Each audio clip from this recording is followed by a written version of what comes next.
What happens when a black woman just wants coffee in Atlanta? A racist waitress humiliates her, unaware her comeback will leave everyone speechless. Atlanta, Georgia, June 2025. The city's sticky summer heat wrapped around me like an old grudge as I, Linda Wilson, a 54-year-old black woman, decided to treat myself at Golden Cup Cafe downtown. I'd spent the morning thumbing through my daughter's graduation album, her radiant smile and that cap and gown a reminder of every wall I'd torn down to give her a shot at a better life. Being black in Atlanta means proving you're worthy of a seat at the table every single day, and I craved a latte to claim a moment of peace. Simple, right? Not in my world. I strode into the cafe, my cream blazer catching the sunlight, low heels clicking on the hardwood floor. The air was thick with the scent of roasted beans and warm pastries, soft jazz humming like a lazy Sunday. I settled at a window table, the glass cool under my fingers as I opened my book, ready to lose myself in a story. But the vibe shifted fast. The waitress, a white woman in her 30s with a tight bun and tighter attitude, shot me a look sharper than a switchblade, cold, accusing, like I'd crashed her private party. I brushed it off, ordered my latte, and dove into my book. 5 minutes later, she was back, no coffee in sight. Her name tag read Carol, and her lips were pursed like she'd bitten into something sour. "Ma'am, we don't have tables for folks who just sit," she said, her voice dripping with scorn. I glanced around, half the tables were empty, a white couple at one sipping water and laughing like they owned the place. My chest tightened, but I kept my cool. "I ordered a latte," I said, my tone steady, fingers gripping the table's edge. "You sure?" Carol smirked, her eyebrows arching like she'd caught me in a lie. My blood boiled. I've been black for 54 years, and I know that look, that tone, it's racism dressed up in a cheap apron. "I'm sure," I said, my voice low, sharp as a blade hidden in velvet. "Bring my order." She huffed, spun on her heel, and strutted off, her ponytail swinging like she'd scored a point. Patrons glanced my way, some curious, some uneasy, but nobody said a word. A white guy in a suit at the next table buried his face in his phone, pretending I was invisible. A woman with a kid whispered to her friend, their giggles cutting like glass. I took a deep breath, heart pounding. I just wanted coffee, but I was about to get a fight. And trust me, I was ready. This is just the beginning. Things are about to heat up. You won't want to miss what's next. My book lay open, but the words were a blur, my mind racing through decades of this same tired script. Back in '89, a Memphis clerk tailed me like I'd steal a $2 scarf. My son, at 16, got pulled over for looking suspicious in our own neighborhood. Every time, I swallowed the rage, smiled, and moved on. But today? Today, I was done playing nice. The jazz and Golden Cup Cafe grated like a bad lie, and the air felt heavy, like a storm brewing. Carol sashayed back, still no latte, but with a bill slapped on my table like I'd ordered a feast. I glanced at it, $1.15 for a coffee that never showed. My jaw clenched so tight I thought my teeth might shatter. "What's this?" I asked, holding the paper, my voice calm but burning. Carol crossed her arms, her smirk growing. "You need to pay and leave," she said, her tone sharp enough to slice through steel. I leaned back, locking eyes with her. "I didn't get anything, Carol," I said, letting her name drip with sarcasm. "Unless you're charging me for breathing while black." Her face twitched, but she doubled down. "Maybe you forgot what you ordered," she said, leaning closer, her voice a venomous whisper. "We don't serve certain folks here unless they pay up front." That hit like a punch. My heart thumped, memories flooding back, being turned away from a diner in '85, my kid's school principal assuming I was the janitor. This wasn't about coffee, it was about my skin. I stood, my chair scraping loud enough to hush the room. "You're refusing me service because I'm black?" I said, my voice carrying across the cafe. Forks froze.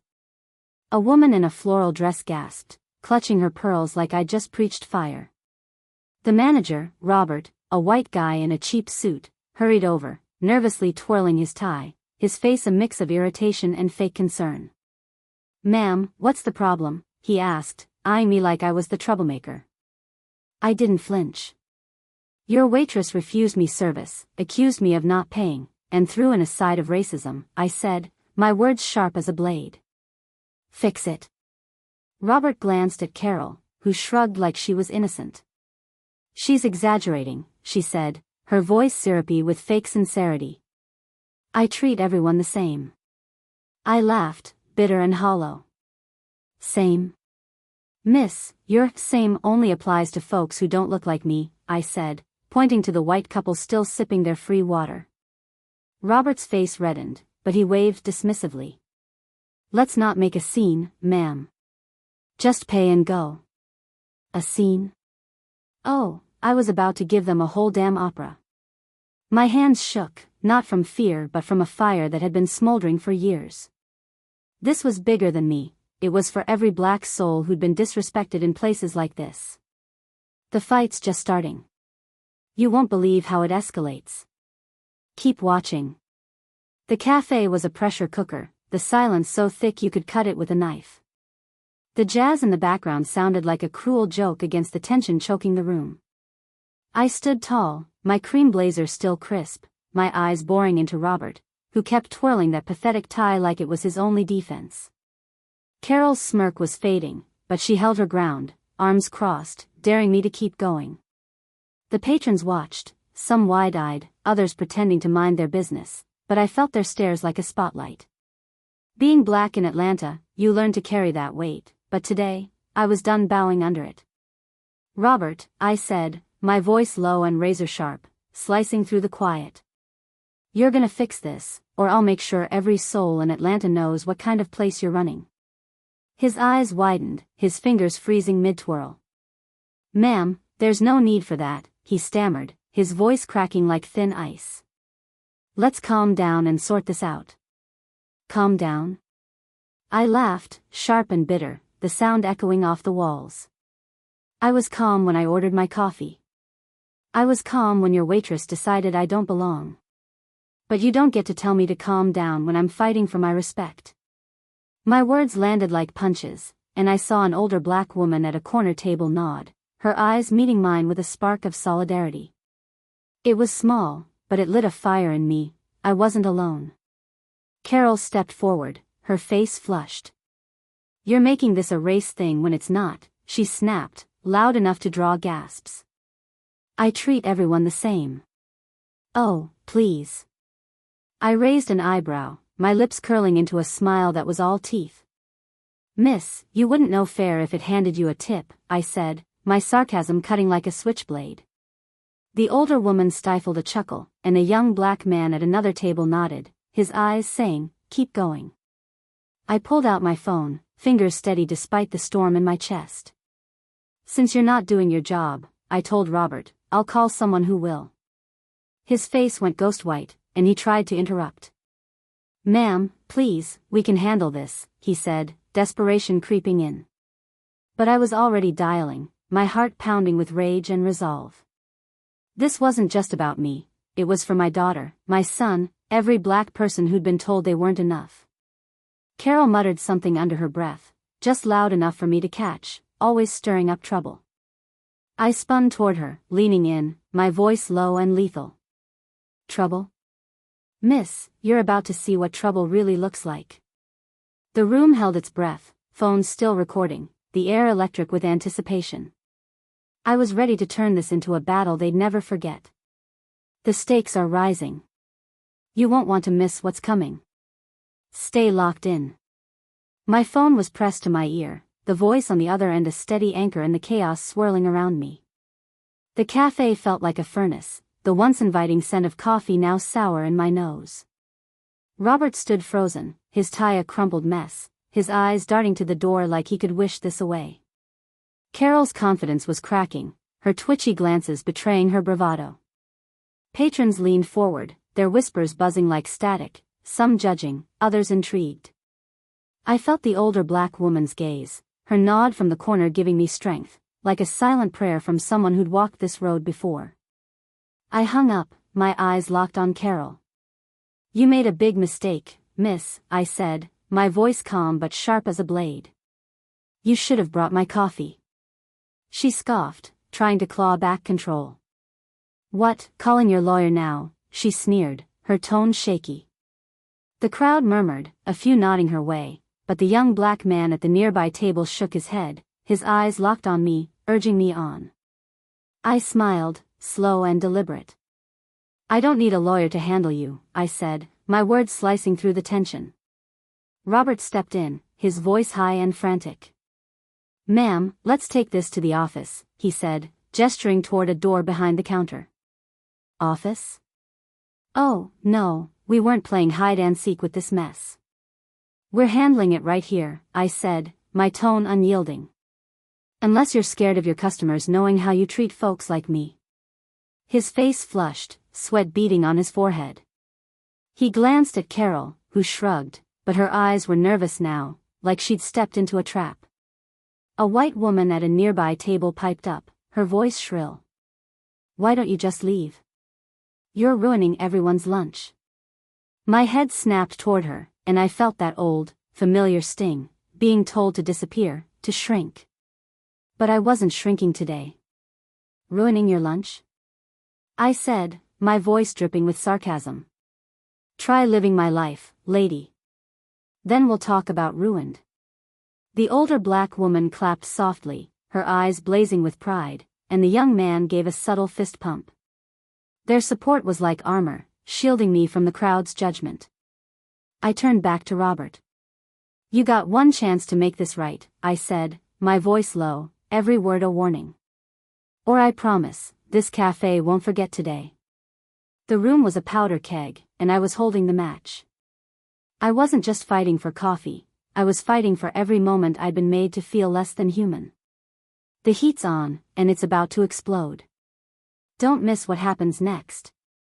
The cafe was a battlefield now, every glance a skirmish, every whisper a shot fired. My heart pounded, but I stood firm, my cream blazer a banner of defiance. Robert's face was a mess of sweat and panic, his tie now a limp rag in his hands. Carol's smirk was long gone, replaced by a nervous twitch as she scanned the crowd, searching for allies. The older black woman in the corner kept her eyes on me, her nod a silent vow of support. The young black man's subtle gestures, clenched fist, quick nod, felt like a lifeline. But the rest of the patrons? They were a mixed bag, some filming, others muttering, their judgment heavy in the air. A white man in a golf shirt stood up, his voice booming. This is ridiculous. Just pay the bill and go. His words hit like a slap, echoing the same tired refrain I'd heard my whole life. Get out, you don't belong. My chest burned, memories flashing, the diner in '85 that turned me away, the job interview where they smiled but never called back. I turned to him, my eyes blazing. Ridiculous? I said, my voice sharp as a whip. What's ridiculous is you thinking I owe you my silence. The older woman let out a soft her approval fueling me. Carol seized the moment, stepping forward with fake tears in her eyes. I'm just doing my job, she cried, her voice quivering for the crowd's sympathy. She's attacking me for no reason. Oh, please. I laughed, a cold, cutting sound. Your job includes racism, miss? Because you're real good at that part. The young black man snorted, and a few patrons shifted uncomfortably, their phones still rolling. I saw doubt flicker in some faces, maybe they were starting to see through her act. Robert raised his hands, trying to play peacemaker. Everyone, let's lower the temperature, he said, his voice wobbly. Ma'am, I'm sure this is a misunderstanding. Misunderstanding? I leaned in, my voice low and dangerous. The only misunderstanding here is you thinking I'll let this slide. I held up my phone, my fingers poised over the screen. You want me to make that call again? Because I can, and it won't be pretty. His eyes widened, and he stammered, No, that's not necessary. The crowd was splitting now, some glared at me, others whispered in my favor. A middle-aged white woman at a nearby table spoke up, her voice hesitant. Maybe, maybe she's right. I didn't see any coffee. Carol's head whipped toward her, betrayal flashing in her eyes. I felt a flicker of hope, but I wasn't naive. This wasn't over, and I wasn't counting on their goodwill. I was counting on myself. The crowd's turning, but the fight's far from over. You gotta see what's next. The cafe felt like a courtroom, and I was both defendant and prosecutor, standing trial for daring to demand respect. My phone was still in my hand, a weapon I hadn't fully unleashed, my heart racing with a mix of fury and resolve. Robert was unraveling, his suit jacket now damp with sweat, his voice a desperate plea. "Ma'am, let's step outside and talk," he said, pointing to the door, his eyes begging me to disappear. Outside? Oh, no, this wasn't getting swept under the rug. "Talk right here," I said, my voice a steel beam, unyielding. "Unless you're ashamed of how you treat black folks in your cafe." The older black woman in the corner clapped, her voice ringing out, "That's right, sister. Don't let em hide." Her words were like a shot of adrenaline, and the young black man nodded, his eyes locked on me, his silent support a rock I could lean on. The crowd stirred, some murmuring in agreement, others scoffing, their phones capturing every word. Carol, sensing the tide shifting, doubled down. "You're causing a disturbance," she shouted, pointing at me, her red lacquered nails gleaming under the lights. "You need to leave before I call the cops." The word "cops" hit like a brick, conjuring images of flashing lights, handcuffs, my son's terrified face at 16. My breath caught, but I didn't waver. "Call them," I said, my voice low and lethal. "Let's see how that works out for you." The crowd gasped, and I saw fear flicker in her eyes. She hadn't expected that. A white teenage girl at a nearby table spoke up, her voice trembling. "She didn't do anything wrong," she said, glancing at her mom, who looked mortified. The older black woman nodded, her voice firm. "Child, you're seeing the truth." The support was growing, but so was the opposition. The golf shirt guy yelled, "This is why nobody comes here anymore." I turned to him, my sarcasm razor sharp. "Nobody? Looks like your privilege still gets a table, sir." I glanced at my phone, the call I'd made earlier still fresh in my mind. "You got about 5 minutes to make this right," I told Robert, my voice a warning shot. "Or this cafe's gonna be famous for all the wrong reasons." The room was a tinderbox, and I was ready to light it up. This wasn't just about me, it was about every black person who'd ever been told to shrink. The clock's ticking, and it's about to get real. Don't blink, you'll miss it. The cafe was a war zone now, every word a grenade, every glance a bullet. My heart pounded like a drum, but I stood my ground, my cream blazer a shield against the hate swirling around me. Robert was a wreck, his face slick with sweat, his tie a twisted knot. Carol's fake tears had dried, her eyes darting like a cornered animal's. The older black woman's clap still echoed in my ears, her voice a beacon in the storm. The young black man's nod, the teenage girl's quiet support, they were my army, small but fierce. But the crowd was divided, their whispers and glares a constant reminder of the fight I was in. Carol lunged forward, her voice shrill. "You're trying to ruin my life over a stupid coffee," she screamed, her hands flailing. "Ruin her life?" I laughed, cold and cutting. "Miss, you ruined your own life when you decided my skin makes me less than you." The older woman called out, "Preach, sister," and the young man raised his fist, his eyes blazing. A few patrons clapped, their applause tentative but growing, like a spark catching fire. Robert grabbed Carol's arm, pulling her back. "Enough," he hissed, his voice cracking. He turned to me, his hands raised like he was surrendering. "Ma'am, I'll comp your order. Just, please, let's end this." "Comp my order?"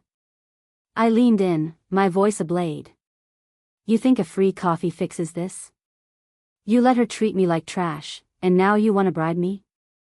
My words hit hard, and I saw shame flicker in his eyes, but I wasn't buying it. The white woman who'd spoken earlier stood up, her voice shaky but clear. "I saw it all. She didn't get any coffee, and you're letting this happen. Carol spun toward her, fury in her eyes.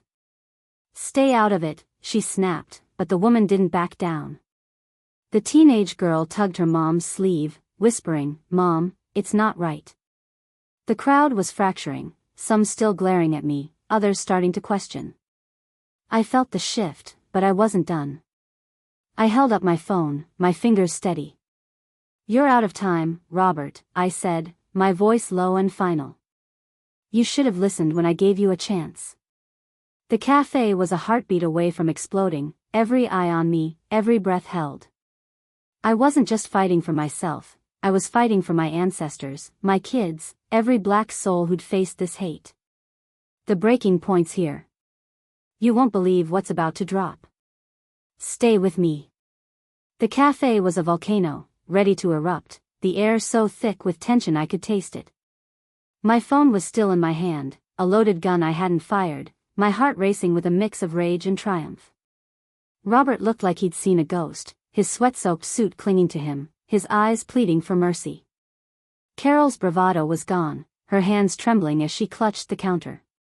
The older black woman's clap still rang in my ears, her voice a battle cry. The young black man's raised fist, the teenage girl's quiet courage, the white woman's stand, they were my shield, my strength. But the crowd was a wildfire, some cheering me on, others ready to burn me down. A white man in a baseball cap shouted, "Get her out of here. She's trouble." His words stung, but I'd heard worse. I turned to him, my voice dripping with sarcasm. "Trouble? Brother, I'm the least of your problems right now." The older woman laughed, her voice booming. "You tell him, honey." The young man stood, his voice firm. "She's not the one causing trouble, you are." The crowd gasped, and I felt a surge of pride. This wasn't just my fight anymore. Robert tried one last plea, his voice a whimper. "Ma'am, I'm begging you, let's settle this quietly." Quietly? I laughed, the sound raw and fierce. "You wanted quiet when you let her humiliate me. Now you get loud." I glanced at my phone, the call I'd made earlier a ticking bomb. "You had your chance," I said, my voice a warning shot. "Now you're gonna learn what happens when you mess with the wrong black woman." The doors swung open, and the room froze. A man in a sharp gray suit stepped in, his presence like thunder rolling through the cafe. His shoes clicked with authority, his eyes scanning the scene like a judge entering court. I knew him, my colleague, my brother-in-arms, a man who'd fought beside me through every storm. Robert's jaw dropped, and Carol's face went ashen, her hands gripping the counter like it was her lifeline. The older woman stood, her hands clasped, her voice soft but clear. "Oh, it's about to go down." I turned to Carol, my smile a blade. "You thought you could break me, miss? You're about to find out who I really am." The cafe was silent, every heart pounding, every eye on me.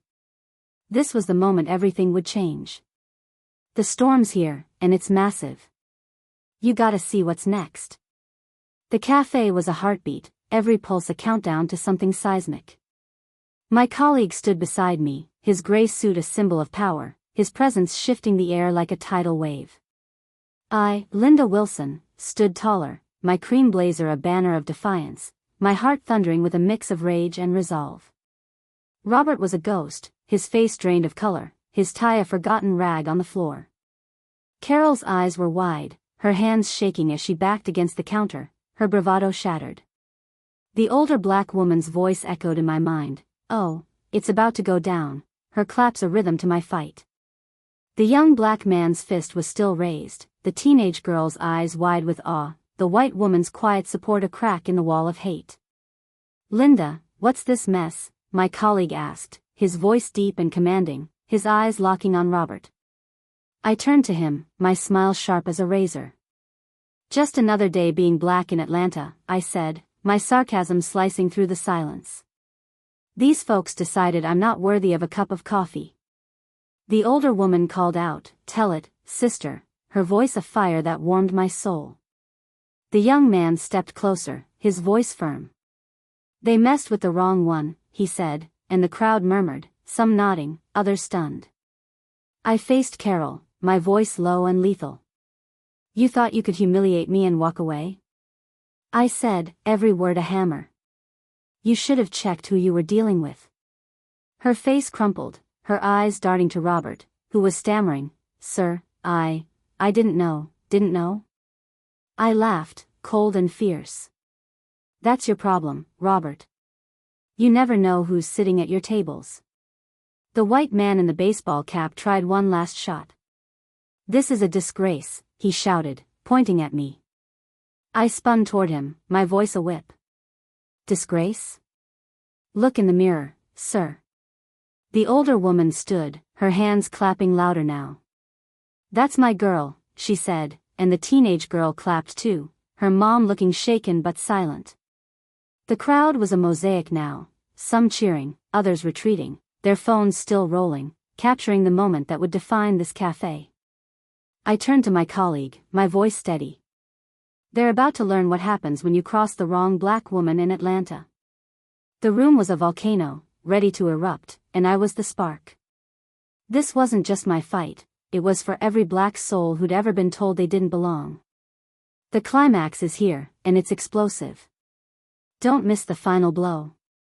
The cafe was a stage, and I was center spotlight, my heart a drumbeat of triumph and fury. My colleague, a tower of strength in his gray suit, stood beside me, his eyes burning with the same fire I felt. Robert was a broken man, his sweat-soaked suit clinging to him, his hands trembling as he clutched the counter. Carol's face was a mask of panic, her eyes wide as she realized the game was over. The older black woman's claps were a war cry, her voice, "That's my girl," echoing like a hymn.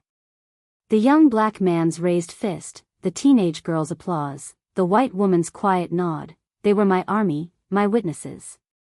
The crowd was electric, phones still rolling, every breath held as the truth unfolded. My colleague turned to Robert, his voice a thunderclap. "You let this happen in your cafe," he said, his words heavy with authority. Robert stammered, I didn't mean," but I cut him off, my voice a blade. "You didn't mean to let your waitress treat me like garbage? Save it." I turned to Carol, my smile a weapon. "You thought you could humiliate me because I'm black? Miss, you picked the wrong woman." I stepped forward, my voice rising, every word a declaration. "I'm Linda Wilson, owner of Wilson Enterprises, the company that owns this entire building, including your precious cafe." The room gasped, a collective shockwave rippling through the crowd. Robert's knees buckled, and Carol's face went white as a sheet, her hands flying to her mouth. The older woman let out a triumphant hallelujah, her claps shaking the air. The young man pumped his fist, shouting, "Yes, ma'am." The teenage girl's jaw dropped, her mom whispering, "Oh my God." I turned to my colleague, who nodded, his voice firm. "This cafe's lease is under review, effective now," he said, his words a death knell for Robert's dreams. Robert collapsed into a chair, his face in his hands, muttering, "No, no." Carol burst into tears, her voice a wail. "I didn't know," she cried, "but I wasn't moved." "You didn't need to know who I was to treat me like a human," I said, my voice cold and final. The crowd erupted, some cheering, others stunned, their phones capturing the moment that would light up Atlanta's airwaves. The older woman walked over, her hand on my shoulder. "You did us proud, sister," she said, her eyes shining. The young man approached, his voice respectful. "You're a legend, ma'am." I smiled, my heart full, but heavy with the weight of every fight like this one. I turned to the crowd, my voice steady. "This isn't just about me. It's about every black person who's been told they don't belong. We're done being invisible." The cafe roared, applause and shouts filling the air, a chorus of justice. I walked out, my head high, knowing I'd left a mark they'd never erase. What's it like being black in your state or city? Share your story in the comments. Where are you from? The end is here, and it's unforgettable. Share your thoughts below.